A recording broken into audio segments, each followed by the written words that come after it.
Hello everybody, it's Brian for GadgetUnit.com, and in this video I'll be bringing you my review of the Nokia Lumia 925. This particular model is for AT&T here in the US. There's also a T-Mobile version available in more of a silver and white finish. On AT&T you can pick this up for about $100. Off contract it's about $430. I would also like to thank Nokia for sending this over to me for review. So before I get into the phone itself, with the more details, tell you what I think about it, let's go ahead and start with the basics, starting with the specs. So in terms of software, this runs Windows Phone 8. That's Microsoft's latest version of Windows Phone. And the 4.5-inch screen here is what Nokia calls the Pure Motion HD Plus Clear Black display. It's not a full HD display in terms of resolution, so it's not 1080 by 1920, but rather 768 by 1280. So even though the pixel density isn't as high as other smartphones nowadays, text is still crisp and sharp, photos look excellent, colors aren't oversaturated or anything like that, viewing angles are top-notch, and you can actually use this display in direct sunlight, which a lot of smartphones nowadays, you either can use it in direct sunlight or you simply can't, even with the brightness all the way up. This display is excellent, and it just goes to show that you don't have to have a full HD display to get something really good looking. Next up, the processor that this phone has is the Qualcomm Snapdragon S4. That's a dual-core processor running at 1.5 gigahertz, and in terms of performance, this phone is plenty fast. It loads applications quickly, even games, it loads those without any issues at all. Frame rates are just fine as well. No stuttering that I've found in the games that I've tested with. Internet Explorer, it's not the fastest web browser on earth, especially on mobile platforms, so web browsing in my experience could be a little bit faster. I don't really think that's due to the hardware, but rather the software and just what Microsoft has going on in terms of the web browsing experience on Windows Phone 8. The rear-facing camera is 8.7 megapixels. This is Nokia's PureView camera, and low-light performance in my testing has been excellent. I'll talk a little bit more about the camera in a little while. This phone has 16 gigabytes of onboard storage, and unfortunately there is no micro SD card slot for expansion. And on a slightly similar note, the 2000 milliamp hour battery is not removable. So next up, let's go ahead and talk about the design and the hardware of the phone. The phone itself is made of metal, so the build quality is excellent. The choice of materials and Nokia's overall craftsmanship of the phone itself is just really top-notch. This phone it just feels very solidly built. So in terms of build quality, you can't really get better than what Nokia has to offer here. One thing I will note is that the smooth back and the sides of the phone, they're just really smooth. So for me, there's not really too much grip when you're holding this phone in your hand. I imagine that if I were to keep this for myself, I would definitely have to pick up a case or two. Sometimes when I'm out and about, the phone is definitely hard to grip. Not really due to the size, but just because of the material on the sides here. It's just really slippery, but the phone itself looks fantastic. I think it looks excellent. I will say that the sides, though, you see that on the top and bottom on the sides here, we have black, what I'm assuming are antenna lines, similar to Apple's iPhone 4, 4S, 5, and 5S. That's all I'm really going to say about that. Let's take a quick tour of the phone. On the front here, of course, we have our 4.5-inch display. At the top, we have the earpiece, some sensors, the front-facing camera, AT&T logo. I'd rather have that on the back than the front, but that's pretty much what they decided to go with. At the bottom, we have 3 touch buttons, the Windows Home key, the Bing search button, and the back button.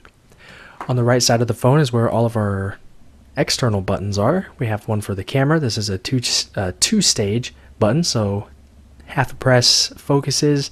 If you push down all the way, it'll actually take your photo. The one in the middle is the power button, and here we have a volume rocker.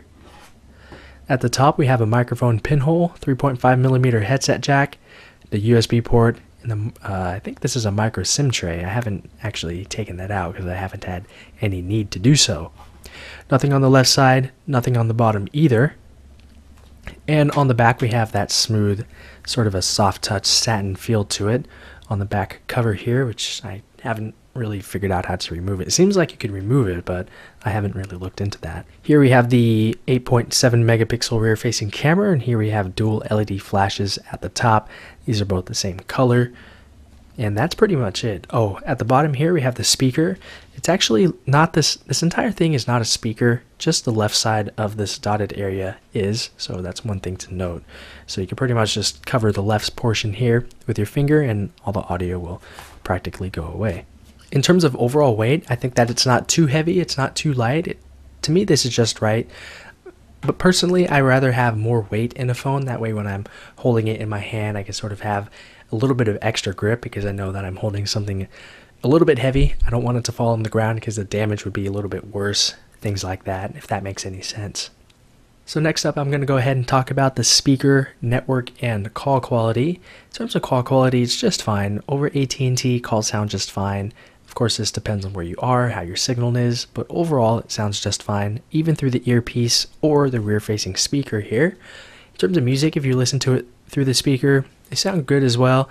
It doesn't get as loud as some other smartphones, but it also sounds pretty good. It doesn't start clipping or distort when you turn the volume all the way up. It sounds quite nice, it's clear. I would still recommend using headphones or an external speaker for listening to music on your phone, but if you do want to use the rear-facing speaker, that's not really that bad of a decision. Network performance on AT&T, their LTE network is pretty good. Of course, that, like I said earlier, is going to depend on where you are, how much load there is on the network, and things like that. In my testing, LTE performance has been just fine. There's nothing wrong with the phone that would limit LTE speeds, but one thing I did notice is that for about a week or two, the phone has not been able to connect to LTE despite where I go. It's been just connected to HSPA Plus, and speeds have been really slow. I think at the AT&T service that came included with this review phone, I think they started throttling me because I've been using a huge amount of data. I think up to 16 gigabytes so far, and I'm pretty sure they're throttling me because one night performance was just fine and it was connected to LTE. The next morning it was on 4G still, of course it still is, and speeds were just dirt slow, pretty much unusable. Next up, I'd like to quickly talk about software and features. So like I said, this runs Windows Phone 8, so it's a little bit more customizable than Windows Phone 7. You could have smaller tiles, more live tiles can be animated as well, push notifications, and small things like that. The phone originally came with a number of AT&T applications, but fortunately you can remove all of those if you would like and later re-download those from the Windows Phone 8 marketplace. Nokia is known for loading a number of quality applications onto their devices, so one thing Nokia has been known for are their maps. So they have 4 different mapping applications. I honestly think that they could have combined all of these into one navigation app, but they decided to separate these. They also have a number of photography apps, so when you're taking photos, you could use either the stock camera app or Nokia ProCam, Smart Cam, and it just takes noticeably better photos under different conditions. More on that in a little while. But this is just a quick look at some of the software. It also comes with a wallet, so you could use this for making purchases. I didn't test this out because I just don't feel secure putting credit card numbers into the phone and having them stored there. One place where Windows Phone has sort of lacked ever since it started is with the app selection. They've really come a long way in terms of app selection, but things still aren't where they really need to be. There are still a lot of popular apps like Instagram that aren't available on Windows Phone 8 for one reason or another, and without the apps, you really can't get the people to switch over from existing platforms. However, there are still plenty of alternatives for those applications that you'll most likely be missing. So about Instagram, there's a free app called 6tag that works exactly like you would expect Instagram to. You could upload your photos, comment on people's things, and things like that. And there are plenty of alternatives for apps if you happen to find the specific one that you're looking for to be missing from Windows Phone 8 Marketplace. And things are still improving, just rather slowly. I talked a little bit about performance earlier, but to reiterate, performance, in my opinion, is just fine. Applications load quickly, games load quickly as well. The frame rates of those games are just fine. So in terms of performance, you're not really going to notice any slowdowns, lag, or stuttering, or anything like that. Windows Phone 8 is very well optimized for somewhat lower end hardware. This is not the highest end phone, at least by today's standards. It's not a quad-core processor. It doesn't have 2 gigs of RAM or anything like that. So despite not having the highest end hardware, performance is still very good. What also is very good is the battery life. This phone is able to easily last through the entire day, even with heavy usage. You could probably go a day and a half without having to worry about your battery life. I don't have specific numbers because I don't think that giving you numbers are really realistic, because everybody's usage scenarios are different, so it doesn't really make sense to throw out numbers. But you could easily get through the entire day, probably a day and a half, if you sort of bring your brightness down a little bit, use Wi-Fi here and there instead of your cellular data connection, but battery life has just been excellent. So onto camera quality. The front-facing camera, like most front-facing cameras, aren't the best things to talk about, so there's not too much to write home about in that regard. But the rear-facing camera works really well, especially under low-light conditions. That's where Nokia is really good with their cameras. Low-light video, though, is not very good. It's like there's no processing that's done when you're recording video. It's very grainy, especially if you zoom in using digital zoom. Low light videos just look really bad, to be honest. Low light photos look fantastic. There's more detail in low light photos using the Lumia devices than most other smartphones on the market, so that's great. Outdoor shots are going to look excellent. I don't have specific things to say about those. I'm not the most into taking photos, but I do know when photos look good, and when you take photos with the Lumia 925, photos will look nice. Overall, I think that about covers it with the Lumia 925. I accidentally just opened Internet Explorer.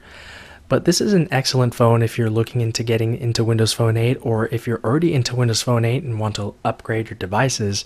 The Lumia 925 is definitely one to keep an eye on. Its design, to me, is one of the best looking designs across the whole smartphone market right now. Performance is great, battery life is excellent, and really the only bad thing that I can say about this device is coming down to personal preference, and as I mentioned earlier, that has to do with the grip of the phone. The metal body is excellent, it's obviously well built, but it's pretty slippery, and I really would have to put a case onto this phone to sort of help combat that a little bit. If you have any comments, questions, or feedback about this or anything else, feel free to leave those down below in the comments area. But that is it with this video.